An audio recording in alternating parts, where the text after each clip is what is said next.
Imagine um jogo em que algumas pessoas começam correndo na frente, outras começam descalças e algumas ainda precisam carregar peso nas costas antes mesmo da largada. Agora imagine que, no final da corrida, o vencedor olha para trás e diz: Viu? Era só correr mais rápido. Parece absurdo, mas é exatamente assim que muita gente enxerga o sucesso econômico hoje. Todos os anos, milhões de pessoas trabalham mais horas do que nunca, estudam, fazem cursos, aceitam empregos extras, vendem comida na internet, dirigem aplicativos até de madrugada e, mesmo assim, continuam praticamente no mesmo lugar. Enquanto isso, uma pequena parcela da população acumula riqueza em uma velocidade quase impossível de imaginar. O sistema não te proíbe de subir. Ele deixa. Tecnicamente, a porta está aberta. O problema é que a escada parece ter sido construída com degraus de sabão. Durante décadas, a grande promessa vendida foi simples. Estude, trabalhe duro e você vai vencer. Essa ideia virou quase uma religião moderna. Está em filmes, propagandas, discursos políticos e até em frases motivacionais penduradas em escritórios. E existe uma parte verdadeira nisso. Esforço realmente importa. O problema é que o esforço não acontece dentro de um campo neutro. Algumas pessoas recebem mapa, bússola e combustível. Outras recebem um tapinha nas costas e boa sorte. É como jogar videogame em níveis diferentes sem saber. Enquanto um jogador começa com armadura lendária, outro aparece com uma colher de plástico. Uma criança rica e uma criança pobre podem estudar na mesma cidade, respirar o mesmo ar e assistir aos mesmos vídeos motivacionais. Mas a realidade delas funciona em velocidades diferentes. Quem nasce em famílias com dinheiro normalmente cresce cercado de estabilidade, contatos, segurança e tempo para errar. Se algo dá errado, existe colchão financeiro. Já quem nasce pobre muitas vezes precisa trabalhar cedo, ajudar em casa e tomar decisões pensando apenas em sobreviver ao mês seguinte. A diferença parece invisível, mas muda tudo. Imagine tentar montar um quebra-cabeça enquanto alguém continua tirando peças da sua mesa. Segundo diversos relatórios internacionais, mobilidade social baixa significa que a renda dos pais ainda influencia fortemente o futuro dos filhos. Em muitos países, subir de classe social virou algo raro, quase como ganhar um sorteio silencioso. Existe outro detalhe curioso. Ser pobre costuma ser mais caro. Quem tem dinheiro compra em grandes quantidades, paga juros menores, mora perto do trabalho e consegue investir. Quem não tem acaba parcelando comida, pagando tarifas maiores, perdendo horas em transporte e entrando em dívidas com facilidade. É como carregar um balde furado. Não importa o quanto você corra atrás de água, parte dela desaparece no caminho. Cartão de crédito, cheque especial e empréstimos rápidos funcionam como areia movediça financeira. No começo parece solução. Depois viram um peso que cresce sozinho, quase como um monstro alimentado por boletos. Ao mesmo tempo, a internet criou uma vitrine permanente de sucesso. Todo mundo parece rico, produtivo, bonito e disciplinado. Pessoas mostram carros, viagens, apartamentos e rotinas perfeitas como se fossem resultado simples de determinação pessoal.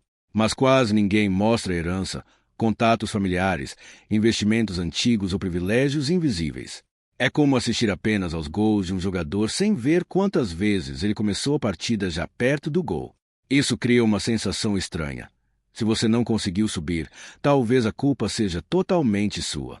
E essa é uma das engrenagens mais eficientes do sistema. Quando as pessoas acreditam que fracassaram sozinhas, elas param de questionar estruturas maiores. Pessoas ricas compram tempo. Pessoas pobres vendem tempo. Essa frase parece exagerada, mas explica muita coisa. Quem possui dinheiro consegue terceirizar tarefas, morar perto do trabalho, pagar por conforto e reduzir desgaste mental. Quem vive apertado precisa gastar energia com tudo: transporte, filas, burocracia, improviso e preocupação constante. O cérebro humano não funciona bem sob pressão contínua. Estudos mostram que estresse financeiro reduz capacidade de planejamento e aumenta decisões impulsivas. Não porque alguém seja menos inteligente, mas porque viver preocupado consome energia mental. É como tentar jogar xadrez enquanto um alarme dispara no seu ouvido o tempo inteiro. Agora vem a parte mais desconfortável. Um sistema extremamente desigual não é acidente completo. Ele também gera lucro. Empresas dependem de pessoas endividadas consumindo sem parar. Plataformas dependem de trabalhadores disponíveis o tempo inteiro. Bancos lucram com juros. Aplicativos lucram com jornadas enormes. E a cultura da produtividade infinita transforma descanso em culpa. Quanto mais cansada uma pessoa fica, menos tempo ela tem para pensar sobre o próprio jogo. É como um hamster correndo na roda. A sensação é de movimento constante, mas a paisagem continua exatamente igual. Isso não significa que exista uma sala secreta cheia de vilões planejando cada detalhe. O sistema funciona mais como uma máquina antiga que continua girando porque muita gente poderosa ganha dinheiro enquanto ela permanece do jeito atual. Sempre existe alguém que saiu do zero e ficou milionário. E essas histórias viralizam porque são inspiradoras. O problema começa quando exceções viram regra. Mostrar um bilionário que nasceu pobre para provar que qualquer pessoa consegue enriquecer é como mostrar alguém que sobreviveu pulando de um avião sem paraquedas, se concluir que o risco não era tão grande. Casos raros existem, mas usar raridades para definir a experiência da maioria distorce completamente a realidade.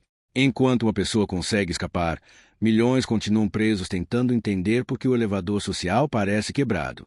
Existe ainda outra armadilha moderna: transformar valor humano em produtividade. Hoje muita gente sente culpa por descansar.